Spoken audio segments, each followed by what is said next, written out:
This is the Marketing Umbrella Podcast, where it's all about getting the information you need from successful leading marketers to build and grow your digital marketing agency.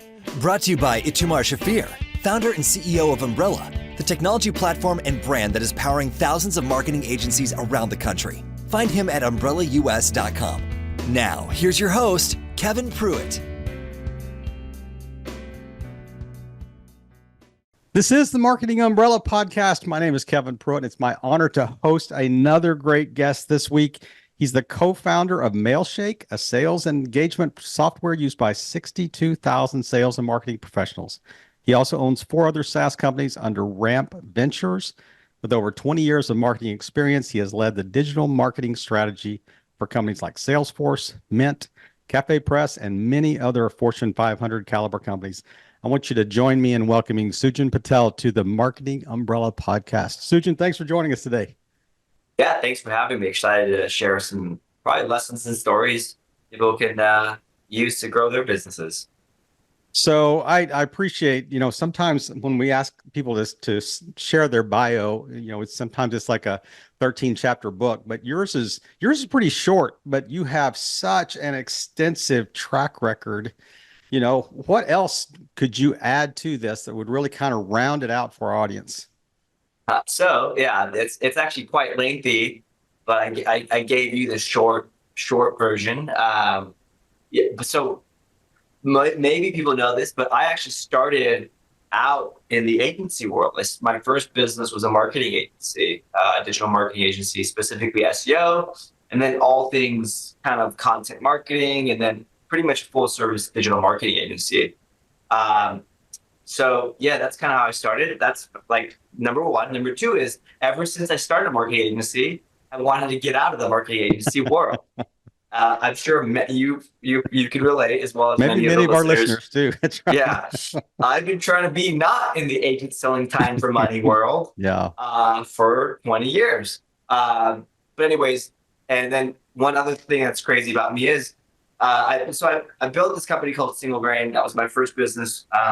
It was like 2005, but really it was just kind of consulting until passive consulting until 2008, 2009, where I went full time and built that up to around 25, 30 employees at like 3 million-ish a year, and then messed that one up every single way I could possibly mess it up. I was in my early 20s, and just didn't really build it well. I got burnt out, sold it, and then took a job, started a SaaS company to fund the SaaS company and SaaS acquisitions I've done over the years, and the companies I've run.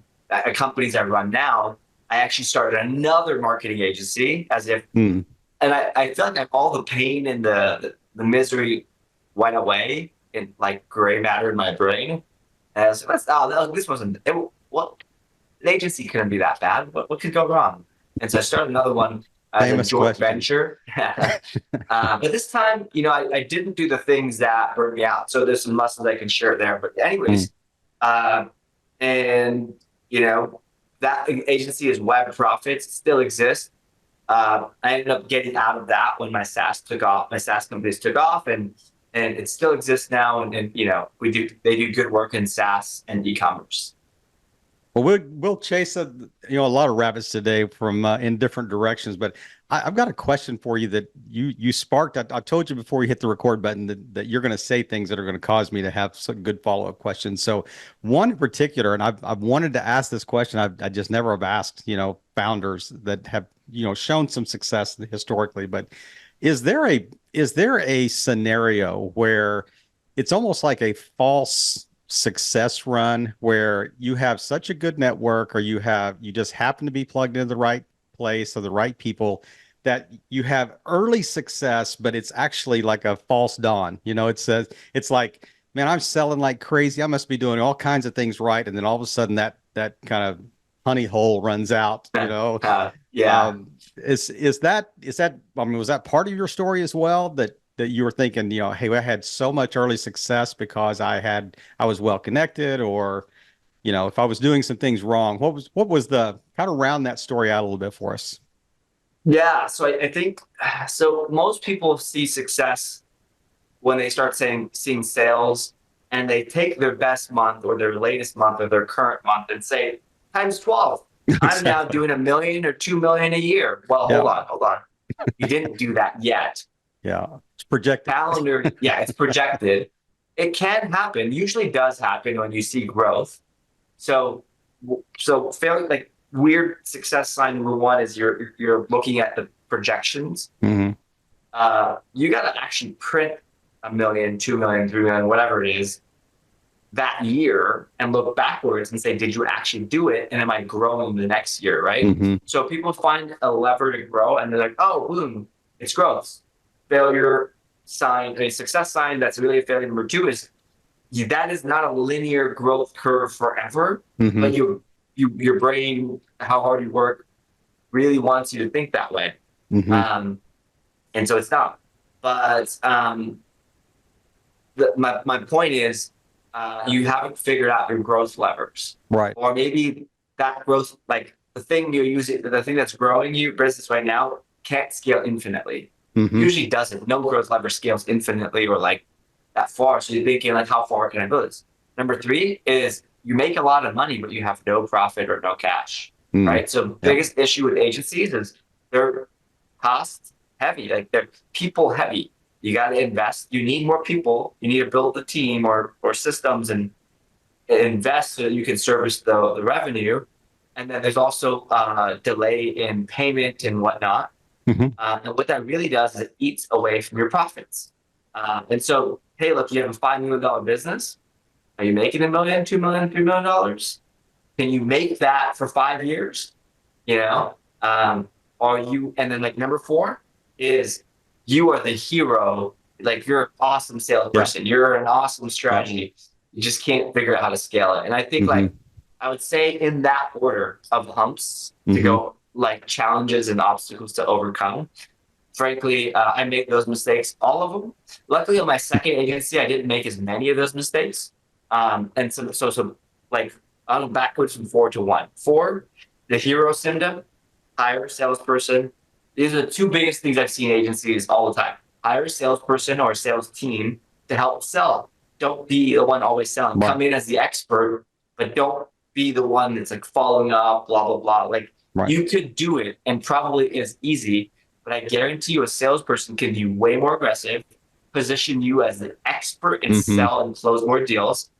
And then hire like a director of operations strategy. Like you really need a COO or like an implementer to manage the day-to-day of your team. Otherwise, you will burn out. Yeah. Number three, I forgot what was number three, which was more profit. Hmm. I think profit and like really taking home dollars. Charge up front. Long-term contracts, like take ACH, like just get the billing right Yeah. away. Don't have that cash lag, that Yeah. 90-day billing cycle. Yeah. Exactly. And then, from a hiring perspective, figure out how you can do work. Like, I think the problem with heavy human resource, human related operations, is that you end up needing a lot of people before you get the revenue. And when like it's lumpy growth, and then you have more people and you got layoff. It's like this story of like firing and hiring and it never ends. Well, do one thing you're freaking amazing at and nothing else. Hmm. And you don't need as many people. You can build SOPs. You can kind of, let's say, outsource or like nearshore hiring where you can, and stuff like that to really have a badass team that's not going to break the bank. And so you can take home dollars. Yeah. Going back to number two is really a lever you can grow. Think about what are things you can do to build your brand. The problem with an agency is there's a billion of them out there and there's no friction to start one. Like I could Right. start one right now. Especially today. Right? Yeah. Yeah. I just need one client, right? Yeah. But so my point is, how do you differentiate yourself? Like, how can you keep getting business? I think it's building a referral network, building a sales process, being in the places where your customers are looking, and just well connected is very important. That's the highest leverage thing you as the founder, agency owner can do. And then go back to number one, be patient. It takes 10 years to build any massive business. Don't don't don't believe in the hype of, oh, I built this million, $2, $3, $5 million business, forward facing revenue. Mm-hmm. You know, Yeah. measure the thing that matters, profit, right? Yeah. Because I've seen a lot of agencies. I've consulted ever since I exited the agency world over the last decade. I've consulted a lot of founders and agency owners, and the biggest thing is like they have zero cash flow, free cash. And I'm like, mm-hmm. What is wrong with you? Like, why are you doing all this? And it's like they're in the weeds in every little thing. Mm-hmm. They've overhired and they've saturated. Like, I can do all this stuff too. Yeah, yeah. You talked about, in different space that I've seen, you talked about, focusing, really drilling down, and that's not just on say a niche area or market. It's also a service you provide. So it's like focus in two different directions, and so talk about that a little bit. And then I want to get into Mailshake a little bit. So, but just talk about the area. I mean, you've used that word, used it just earlier in this chat, but also in other chats I've seen that you talk about, you got to focus early on. Yeah. Yeah. So I think the biggest thing to really think about is how do you focus on, like, where do you focus, right? And then it's hard saying no, especially early. Yeah. But the biggest advice I give any founder is just say no all the time. Like, you create free time for yourself to really think about what actually can move the needle for you, right? Mm-hmm. So like, I think I'll like the way really think about this is like give away the good so you have room to do the great. Yeah. If you can only do great work, you build in another growth lever, which is retention and expansion, mm-hmm. as well as referrals. Mm-hmm. At my first agency, actually second agency, I still get leads today. The biggest thing that drives business for me is referrals. Mm-hmm. Like, and that's just me saying no to most things. I'm not good at this. You should talk to this person. So think about where you can be great at, and then just say no to everything else. That is, I guess, just life advice. Yeah, that's right. Not just, yeah, that's true. Growing a marketing agency, that's life advice. So let's talk about Mailshake. I mean, you're in so many different things. You got your hands in so many different areas. You're maybe not eating your own cereal here, as far as focus, but it seems like to me that when I see you with a Mailshake shirt on. So that has to be a heavy focus for you right now. So let's talk about Mailshake. What is it designed to do? What's its kind of unique selling point? Let's talk about the company. Yeah, so Mailshake really allows you. It's used for sales purposes, for out the cold email or doing outbound sales or automating a lot of the manual parts of sale process. So let's talk about what you can automate. So you get a lead in your site. Like the way I typically would recommend building out like basic sales processes, like if you have a book a call button on your website, use something like Calendly or whatever. Book the call, send them to your CRM. And then also set up a Mailshake campaign that says, "Hey, I'm excited to talk to you. I'm excited to talk to you. Here's a couple things I want you to know." Like, and so you automate this whole thing, and then like after the conversation happens, you can drip them into another campaign. So effectively, you're automating. Mailshake allows you to automate all these manual things that you were doing in your sales process, and then also getting ahead of it. So, like for example, if you have a call with somebody, a potential client, you send them an email beforehand, they're more likely to show up. You can send them case studies, your work. Hey, here's the agenda. Let me know if you have any questions and stuff like that. So you're effectively getting them pre-sold. So it helps you with your decreased no-show rate, helps you kind of pre-qualify, maybe even pre-qualify / get them understanding what's going on. Yeah. And also, if you give them case studies or whatever, you answer the questions and more beforehand, and what you effectively do is increase your close rate. So it helps in a lot of different ways. Now, you can use that same automation for lots of different things. So, like if you're pitching, let's say you have, again, focusing on that right customer. Right. So when I built my second agency, I was like, I'm only doing SaaS. Why? Because that's the world I've lived in for a long time. And we're only going to go paying companies that are doing 1 to maybe 50 million in revenue that are funded. And then the bootstrap ones, maybe like 5 million a year plus. Right. And so that took my mark. Yeah. Well, they have cash. Yeah. They've got budget. They've got a team. And strategy in place. Yeah. They're willing to, I think for us, it was like willingness to spend money was the factor. And then able to hold out on results, meaning like they're in through the long game of like, let's say 12 months, right? They just, most agencies I talked to before, most clients that are not willing to do, like the biggest reason for churn was they didn't see results fast enough. And in my old agency, as well as just like in general, I see that like, oh, like define that one thing right away.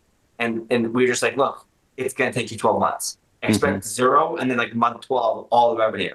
If we get it before, you can be pleasantly surprised. But that way, I don't, I'm managing your expectation really low. Managing the, and it is a long game. I mean, digital marketing is a longer game. It's not a, hey, let's try this and want to see it results in 15 days here. So it is certainly and it's a learning curve, I think for most businesses too. But was this, oftentimes like the solution is built out of the own personal need of the entrepreneur.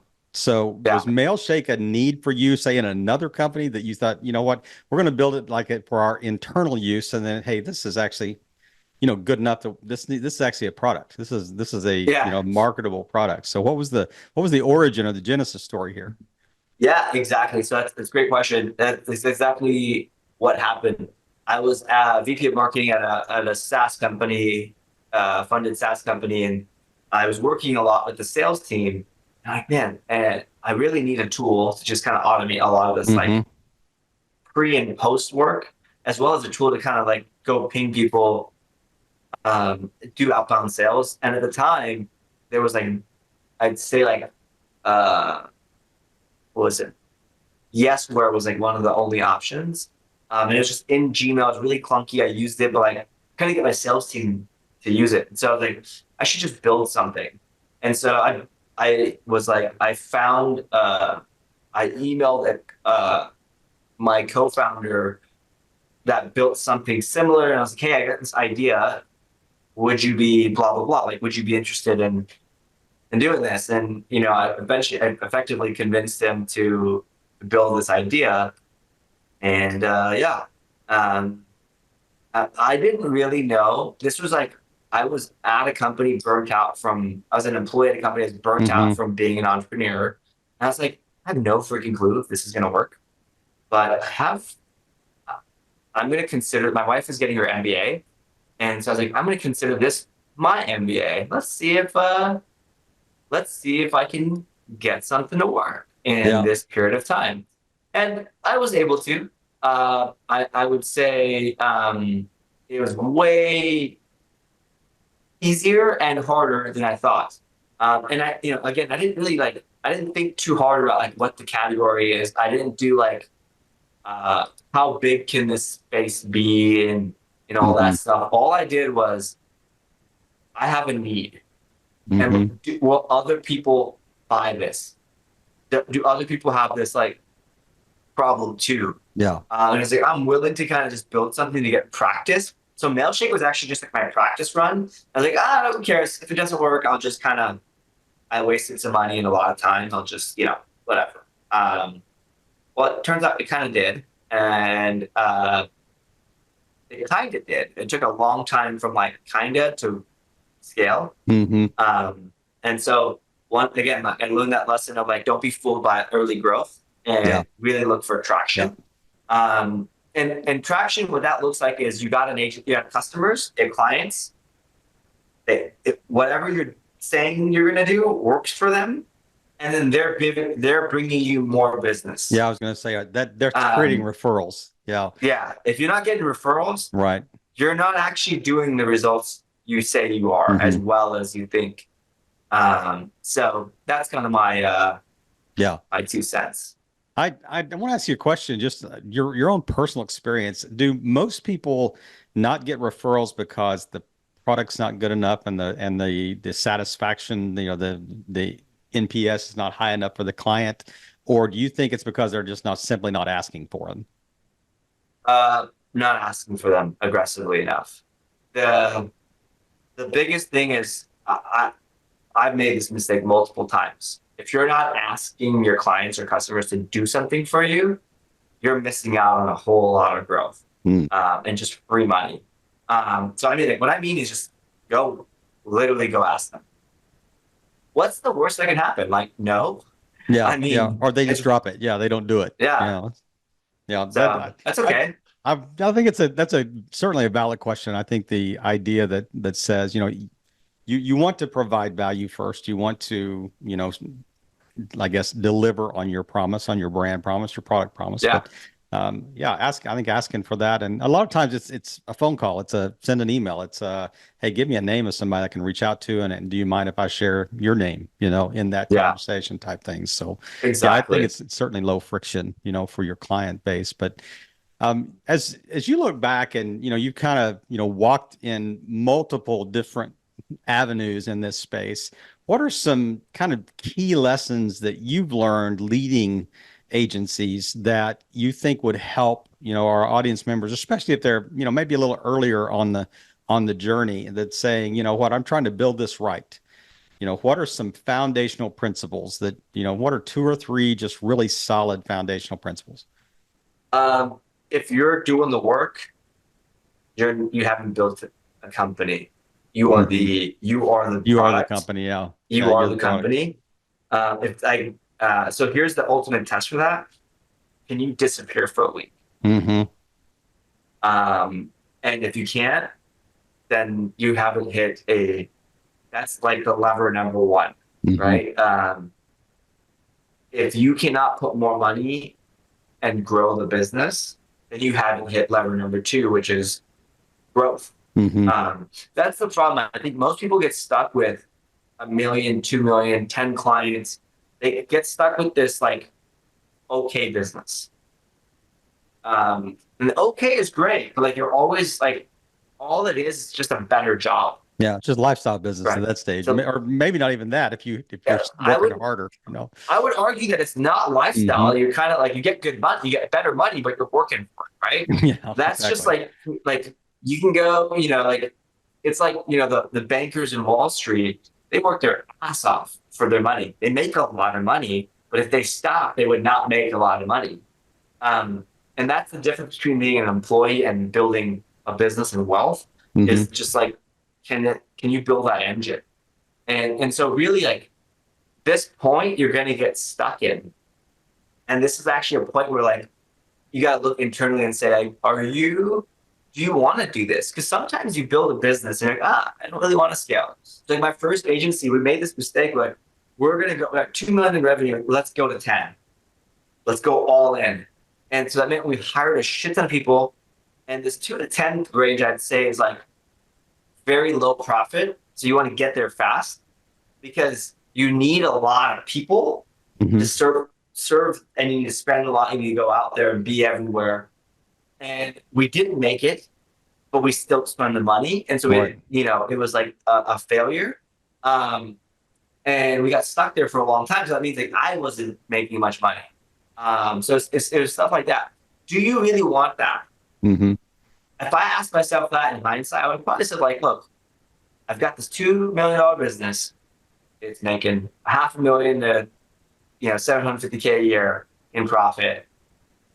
I'm going to go do that, use that money to go build a SaaS business, which I was already doing that. But I started to do that. Didn't really think hard enough about scale and why I wanted to scale. So I did, and I failed, and I got burnt out. And by the time I hired the key roles to get me out of this burnout, I was like, it's not working. And hey, Fire sale time. fire sale time. And so, yeah, it was, it was that. So I would say, ask yourself, like, do you really want to be in this growth of an agency phase? That's an extremely valid question, because you may be satisfied with the 2 million a year, it's not, kicking out 300,000 in profit or whatever. So if that's the case, great. If you can maintain that, knock yourself out. But for those who really want to scale, I think you brought home some really, salient points, about how they can do that. And as we're going to transition here to our rapid fire round, but I do want to touch on something you said just a second ago about, maybe that's not building a lifestyle business or whatever. But it's funny because I popped open Facebook earlier today, and you popped up in the feed, and it was you and your kids sitting in like an RV, and I'm thinking, he's building things so he can spend that time, with family and doing things right, that is allowing him to have that balance. But let's transition here to rapid fire. I'm just going to ask you really quick questions. You just answer the first thing that comes to mind, and you're going to think these are crazy, disparate questions, but there's a method to the madness here that is behind these questions. But I'm just going to ask you: did you get along with your parents growing up? Or very supportive. Yeah. So yeah, I did. All and right. they were very, very supportive. All right. Do you have siblings? No. And do you have a pet currently, or pets? No, I have 3 young kids. Yeah, it's kind of like pets. That's right. Yeah. Well, that's the next question. Do you have children? Yeah. 3 young kids. 4 twins that are 4 and 5-year-old. Oh, wow. Man, that's an active house. It's a lot of work. Yeah. It's an active house. What time do you wake up on a business day? 6 to 7 a.m. Now, no alarm clock, just wake up on my own. That kind of circadian rhythm here. So what time do you go to bed in the evening on a work day? Between 9 and 10:30. Ideal vacation spot, money, not an object. I like surfing, I like water sports, so any windy beach. And closing question: how does faith affect the way you approach business? I don't believe in faith. I believe in hard work and smart decisions. You were king for a day in the marketing world. What is one thing you would change about the marketing climate? I would give big brands less of an advantage. Unpack that real quickly. Yeah. So think about, I was in the travel industry, and when back in 08, 09, when Google gave the big brand update, gave all the big brands, like airlines, big companies, just an advantage because they were bigger and spent more and blah blah blah. And really the good, so now if you're McDonald's, you can outrank a better restaurant because you're McDonald's. And I don't think that really, it should be kind of based off of what's actually good, not who spends more. Right. Quality over quantity, a bit. So as we're wrapping up today, what's one thing that we haven't touched on that you would just kind of like to wrap us up with today? Just kind of a general thought, kind of maybe in the marketing agency space, and then tell people where the best place to find you online. Yeah. So I think the question an open question or some thoughts I've been thinking about are where would you, when you look back in your life, where would you want to spend your time? Mm-hmm. Do you want to just make sugar water? Right. It's that old, Pepsi saying, when Steve Jobs recruited the CEO of Pepsi over, and where do you want to spend your time? I'm about to turn 40 in the next few weeks, and I spent my 30s doing a lot of cool stuff. And so I think the thought really is to really be have intent about the things you're doing. And life is so easy to be I built an agency and I did this And I'm doing that. I'm like, but is that actually what you want to do? Is that how you want to build wealth? I had an opportunity to acquire a plumbing business. So I acquire and run SaaS businesses. And that's what I know. I've been doing that for like 10 plus years. It's getting crowded. It's probably not the best deals these days. And so then let's move into brick and mortar. I was like buying a plumbing business. I was like looking at buying a plumbing business. And like, I don't want to friggin' run a plumbing business. Like that's not, I could make money and I know the levers I could use to grow this business. Mm-hmm. Yeah. But I do not want to run a plumbing business. And not that I have anything against running a plumbing business. Sure. I just think that is not where I am passionate or care about. And it would just like, it gets old in like 5 to 6 months. Yeah. Now that's what a great way to wrap it up. And it is just, the word is intentionality. How do you focus and intentionality? So if we can leave with those two nuggets in your mind, I mean, it's a win. So man, thank you for just taking time today, just sharing with our audience of agency owners, just helping them growing and scaling their marketing agencies and just speaking into the marketing, space as a whole. Sujan, I really appreciate your time. It's been great to kind of meet you and hear your story. Man, have a great day. Yeah, thanks for having me. Thank you for tuning in to another great episode of the Marketing Umbrella Podcast, where we provide the information you need from successful leading marketers to build and grow your digital marketing agency.